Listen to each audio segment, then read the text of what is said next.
This is the Mark 1 Toyota MR2, and I've been thinking about buying one of these for a really long time. So I've managed to get hold of this one from Toyota GB's Heritage Fleet to give it a jolly good reviewing. In this video, I'm going to talk you around the exterior and the interior design, find out about some of its interesting features and take it for a drive. I might even launch it to see how quick it is to 60 miles an hour, though I probably shouldn't really, because this car is owned by Toyota GB's Heritage Fleet, and they might be a bit mad if they see that I do that. I'm probably still going to do it anyway.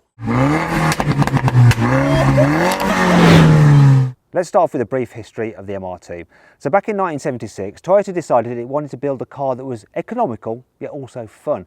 So its designers went away and they came up with the idea of having a little two-seater sports car with the engine mounted in the middle. And in 1984, they revealed this, the MR2, to the world, and it went on sale in the UK in 1985. The Mark 1 MR2 has a really 1980s angular design. I love the look of it though. I absolutely do. That pointy front end, and of course this, a feature you're not allowed on cars anymore because they maim pedestrians.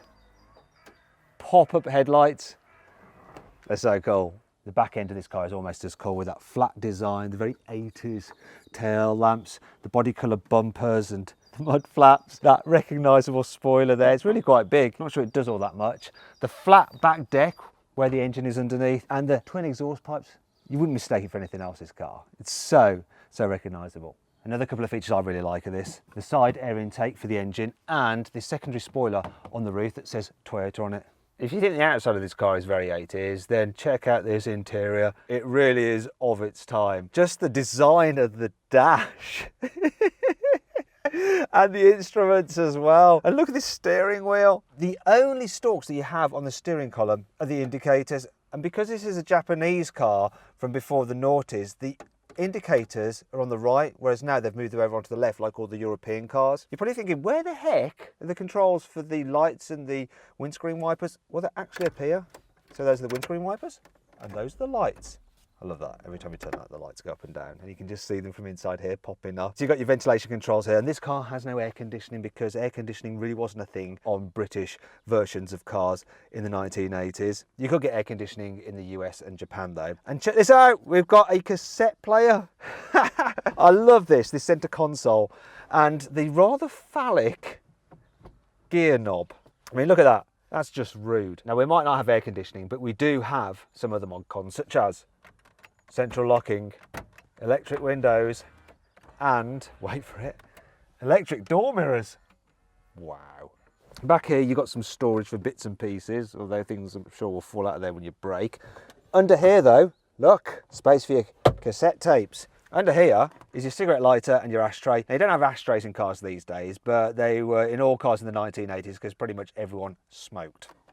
Here you've got a little area which is perfect for holding your pound coins for parking. And look at this recessed area on the dash. I don't know what it was used for back in the day, but it's perfect for holding my Samsung Galaxy S20 Ultra. I can't believe it. There's some more storage here in the glove box, which is lockable.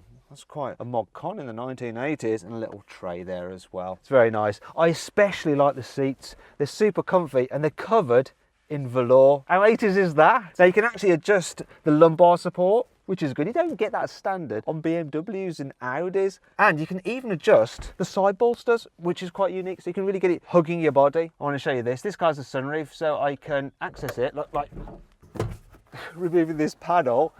Then you let the light in and then you can open it a little bit like that to let the smell of the 1980s out. I like the way that you've got some more velour in the doors, and there's carpet here in the lower part of the doors. Carpet on the doors for the win, like in my Porsche 996 actually. In fact, when you squidge the materials, it's all pretty, you know, soft and squidgy and high quality feeling.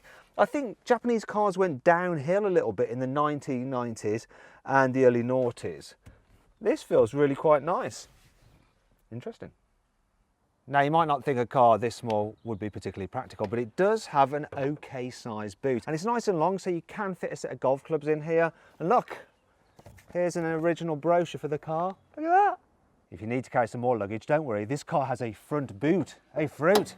Check it out, look. Yes, you've got your spare wheel under there, but you could squeeze in some soft bags if you really needed to. Underneath this compartment is the engine. So it's a 1.6 litre, 16 valve, double overhead camshaft fuel injected engine. It puts out 128 horsepower and 105 newton meters of torque. It drives the rear wheels via a 5-speed manual gearbox, although you could get a 4-speed automatic. Ugh, I wouldn't suit this car. Now in Japan, they actually had a 1.5 litre engine with just 85 horsepower. Ugh, you won't want that either. But you could get the car outside of Europe with a supercharged version of this 1.6, and then it put out 145 horsepower and 195 newton meters of torque. That car could do 0 to 60 in 6.5 seconds, whereas this naturally aspirated version is supposed to do it in around 8 seconds. But let's see about that right now. It's time to launch the old Mark 1 MR2. Now, don't be mad at me, Toyota, if you're watching. I'm going to go easy on it. Got my specialist timing gear there. I want to see what it'll do 0 to 60. I'm going to start the car, and I have to use an immobiliser. Look how very 1980s. Just put the key in there, then just reach that immobiliser into the little connector. Yep. Now, for all of you who are saying, what, you're about to launch a car and you've just started it, don't worry, I've just driven it for an hour to get here, so it's nice and warm. Anyway, let's go. I'm not going to be too abrupt on it, but let's see what it'll do. It's so nice, this engine. Come on, what are we going to do? 0 to 60 in 9.15 seconds. Actually, do you know what? I'm going to try just one more go. Here we go. Where's that bite? Come on, little car. Come on, what are you going to do? Oh, yes, I did better that time. 8.91 seconds. I'll take that. I'm very pleased with that. Sorry, Toyota. It'll be fine though. Didn't slip the clutch, didn't ram the gears home. So if I was really brutal on it, it would definitely do around 8 seconds, I reckon.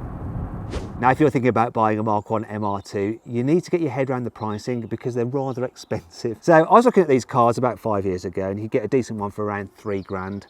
Nowadays though, 3 grand will get you an absolute rotter.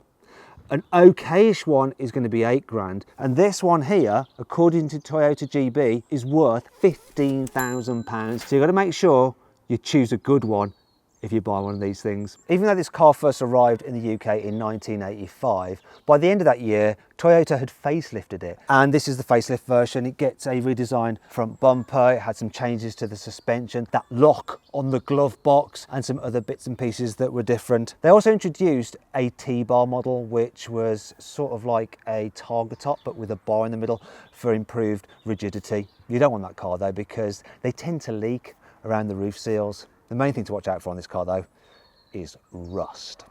The worst area for rust is the rear wheel arches and the rear wings. They can really rot out. Another place to check for rust is down in here, because the water can gather and just settle and do a lot of damage. On early 1985 cars, this bit was made of metal and it gets stone chipped, and that would allow the water to get in and it would just rot out. Good job they actually changed it for plastic. You're also going to need to look in the boot and lift up the carpets and have a look at the corners, because that will rust out if water is gathered. This car is completely clean though. No wonder it's 15 grand. To help avoid the rust, you're better off going for a UK car, because Japanese imports didn't have the same level of rust protection. Reason being that in Japan, they don't use salt on their roads, so they just don't need the same kind of treatment. Bring them over here and then they're exposed to salt and they just rot worse than the British cars which have been treated. Another thing to watch out for on an MR2 is crash damage, because it's a mid-engine sports car, rear-wheel drive with no driver's aid, so very easy to spin in the wet. Check for even panel gaps. If they're all wonky, could have been crashed. Also look for mismatched paint colours, because once again could signify that it's been repaired after an accident. Then there's mechanical issues to look out for. Now the engines on these cars are really tough and will do over 100,000 miles, no problem at all if they've been well looked after. You want to look for regular oil changes every 6,000 miles preferably. Also make sure the cam belt has been changed every 60,000 miles or 5 years. Another thing to look out for is the coolant. You want to make sure it's got red coolant in there, because that's official Toyota coolant. If that gets too dilute or you use the wrong kind of coolant, you can actually blow a head gasket, which can cause a lot of damage. When you go out for a test drive, try and find some speed humps to drive over and listen out for any knocking sounds coming from the front wheels, because that could signify that the bushings for the steering rack or the drop links are going. Now that's not too much of a problem because it's quite an easy DIY fix. Another problem with these cars is that the handbrake can sometimes seize on. So after you've been for a test drive, just feel if the rear brake discs feel hot. That could signify that that caliper is seized. Also, you can rock the car and make sure that it just moves quite easily like that. The last common problem with the Mark 1 MR2 is with its gearbox. They can have a tendency to pop out of fifth gear. To make sure the car that you're test driving doesn't have that issue, get into fifth gear, drive along, floor the accelerator and abruptly lift off. Do that quite a few times. If it doesn't pop out of fifth, it's probably all right. Another issue it can have is the second gear synchro mesh can go. Just make sure that it goes into second gear nice and smoothly without any kind of grinding or notchiness. Should be fine if it does. So then, what's this little Mark 1 MR2 like to drive? It's absolutely lovely. It's just so small, so dinky, so unique. One of the things that really stands out is the visibility. Look at this, you can see so much. The dash is really low, that nose just breaks away to the road. It's almost like you're sat on the road yourself. And these pillars, they're really thin, so the glass area is so good in this car. Really nice, you feel connected to the road. You can really see what's going on around you. It makes it manoeuvrable and dead easy to drive in town. What also makes it easy to drive in town is the suspension. So nowadays we're used to sports cars having rock hard suspension, just getting dead flat in the turns. The downside of that is that they're just a bit bumpy when you're just driving them normally. This, it's nice and soft. Part of the reason for that is that it's light, so it weighs about a ton. Now back in the day, it was considered a little bit on the heavy side, this car, when you compare it to something like a Peugeot 205 GTI. But by today's standards, it really is a lightweight. Yes, it might lean in the corners, but you can tell what's going on because the steering is just so feelsome. There is no hydraulic assistance, it's just you holding onto the wheels, which are holding onto the road, so you can feel exactly what's going on. And there's no weight of an engine over the nose, so it's just so light and responsive when you turn into a corner. And then there's the gear change. Oh, yeah, that's a nice gear change. It's not the shortest throw, it's not quite as short as in my Mark II Mazda MX-5, but so nice, the feeling. And, well, I might have joked about the look of the gear knob. It's perfect for your hand. There is a slight problem with this car in town, and it's when you're going really slowly. So even though there is no weight over the nose, if you're manoeuvring and you're stationary, like, oh yeah, it does require a little bit of effort to steer, but once you're moving a bit, it's not too much of a problem. That's what it was like though, driving in the 80s. Another thing I really like about this engine is the throttle response. Just like that, flex your foot, just picks up immediately, it's lovely. Oh, this engine just revs for days.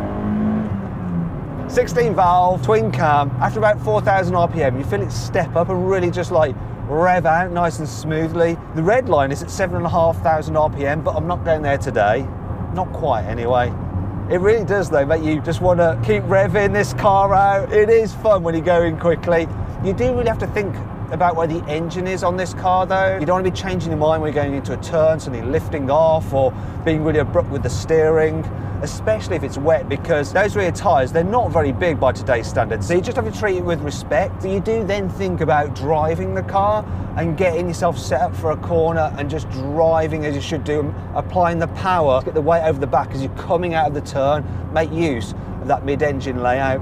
One thing that has surprised me are the brakes. They're pretty good. But, oh,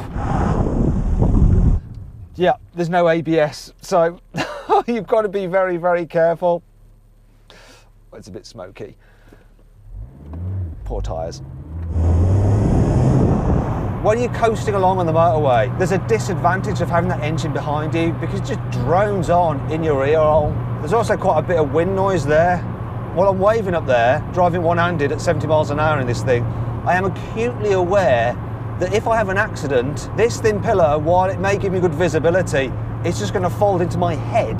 So you do have to treat this car with respect. No driver's aids, no ESP, none of that kind of nonsense, and hardly any crash protection. You're basically in a tin can. And that's the thing about it, you do just have to think a little bit more about when you're driving it. While that's a bit bothersome, you can always cheer yourself up by just going like that and popping up your headlamps. Though they are a bit of a safety issue as well, because if you hit a pedestrian with them, you're going to make a mess. Anyway, let's put them down. Love this car though, absolutely love it.